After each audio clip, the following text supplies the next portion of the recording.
no safe level of lead in children, and each year hundreds of New Jersey children are diagnosed with lead poisoning. Now, a new report says the state could save $27 billion a year by preventing lead poisoning in the first place. NJN News health and medical correspondent Sarah Lee Kessler has the story. This is the main source of lead poisoning. Lead dust from peeling lead-based paint. Children under the age of 6 whose brains are rapidly developing are most at risk, primarily because they can't keep their hands or objects out of their mouths. So every time the child puts their fingers near their mouths or eats anything that has the dust on it, they're getting lead into their system.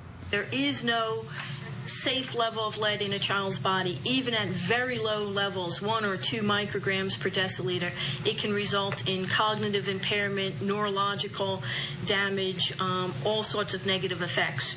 Jean Riley is the deputy director of the New Jersey Public Advocate's Office. She says a new report commissioned by her department concludes that preventing childhood lead poisoning would save New Jersey $27 billion.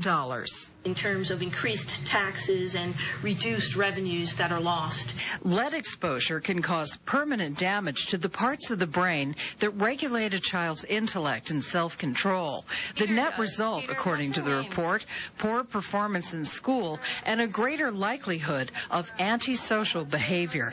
Lead exposure has a direct effect on crime, aggressive tendencies, violent crimes in children. So there's a cost to society right there. And lead also reduces IQ, even at very low levels. In New Jersey, children are tested for lead exposure at age 1 and again at age 2.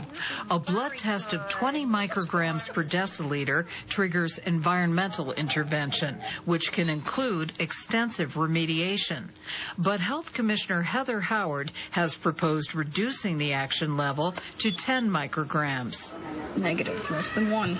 We're saying that any exposure to lead can threaten a young child's developing brain, and so we want to be more aggressive in our intervention. The State Health Department also wants to test pregnant women whose kids have tested positive for lead exposure. Sarah Lee Kessler, NJN News, Newark.